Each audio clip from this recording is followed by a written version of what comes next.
The Orlando Magic are now being linked to Cam Johnson and the Brooklyn Nets to try to make a trade. We'll go over whether or not that's even possible and what other teams are the Magic competing for if they were to really try to make a run to go get Cam Johnson. But first, guys, if you're watching this channel, you already know what I'm about to say. If you're watching this video, you're probably not subscribed. So make sure to subscribe to the channel. Join the Magic Digest family here. We're trying to build a Orlando Magic basketball community, and it certainly helps out the channel when you guys subscribe and support us like that. Okay, now let's get into the initial report. This comes in from Brian Lewis of the New York Post just a couple days ago. He reported that the Magic are among teams interested in trading for Cam Johnson. He reported that the Kings and Lakers are among those top three teams, along with the Magic, that are showing interest, and the Spurs, Raptors, and Warriors are kind of on the outside looking in, but could be potential suitors if things fall through with those other three teams. Are kind of, trying to figure some stuff out with their own rosters. They're also lightly interested, but not as much as those top three teams, and that was definitely made apparent by Brian Lewis. The Kings, Lakers, and Magic have all shown real interest. So, what exactly? Well, let's unpack this. So, what exactly could this mean for the Magic? Well, first we have to get into why the Nets are trading him to kind of set the table.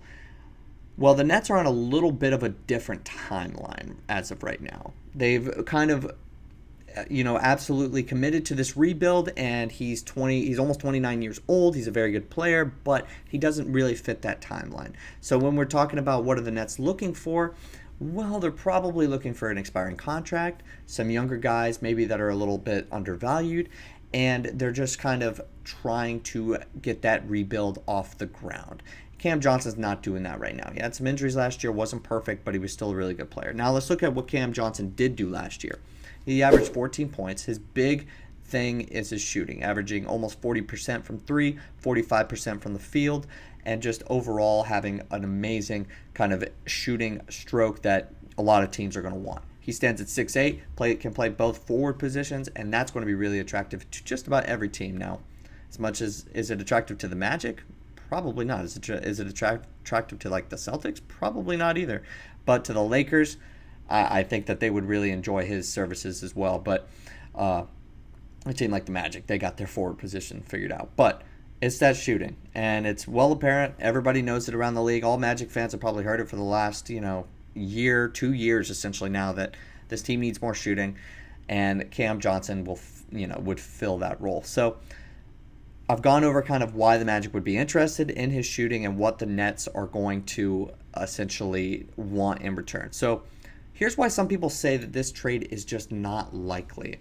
Now, I read many different articles just kind of about this initial report, and I really thought a couple of these quotes rang the truest. Jeremy Brenner of the Magic Insider said, "While the idea of adding Johnson is nice in theory, the Magic have no viable answer towards trading for him and sending away some players.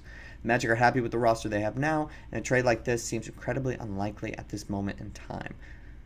So I completely agree. I don't really think that I could agree with anything more than that quote as far as just kind of what this franchise is doing right now.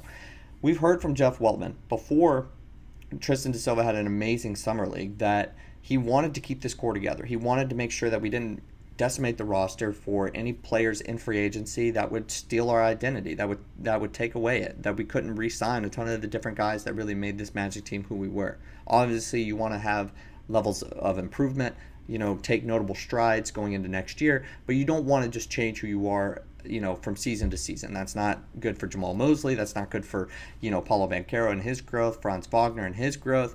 That's just not how you exactly build a team. And I think Weltman knows, as a mid-market team like the Magic, or maybe even lower market team, or a smaller market team like the Magic, you're going to have to build on continuity and structure and that kind of culture that you're going to try to cultivate over time. And I think Weltman has expressed that he doesn't want to, mess with that. He doesn't want to bring in a guy like Paul George or Klay Thompson who are going to cost a lot of money.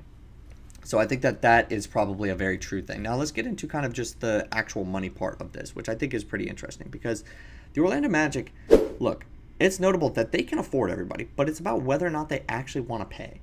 Johnson likely won't come cheap. This comes from Nathaniel Marrero of SI, along with the potential players and draft picks Orlando could have to give up. He has 3 years, just under $70 million left on his current contract. Now the Magic can sign him and stay under the first apron, but they just gave Franz a rookie max extension, and Jalen Suggs and Paolo Banchero are waiting in the wings for their rookie scale extensions. It's apparent. We hear it just constantly from the national media right now that the Magic can pay for this guy, so they are the odds-on favorite to get him. Or the Magic can pay for this guy, so they're the odds-on favorite to trade for him. The Magic just don't want to do that right now. They are okay with not approaching the first apron. They're okay with not approaching the second apron. They don't want to do that.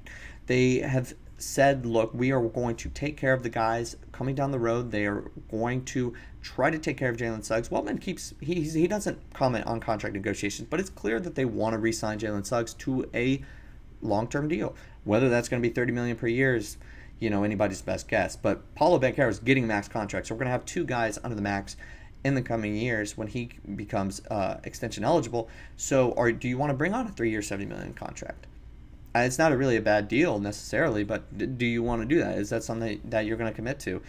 I don't think that the Magic are very interested in that. And one more piece about that before we kind of entertain what they would need to give up to get Cam Johnson. They just had Tristan da Silva play in a very similar role as Cam Johnson is in the NBA in Summer League, and he is coming in now probably going to be a day one rotational player. He's the best thing since sliced bread, the second best rookie in Summer League. We just talked about this. I don't see them making a move to to create a logjam in that forward depth chart when there's already kind of a logjam, because you already have your two max players are going to be forwards for the foreseeable future, for the next 10 years, hopefully.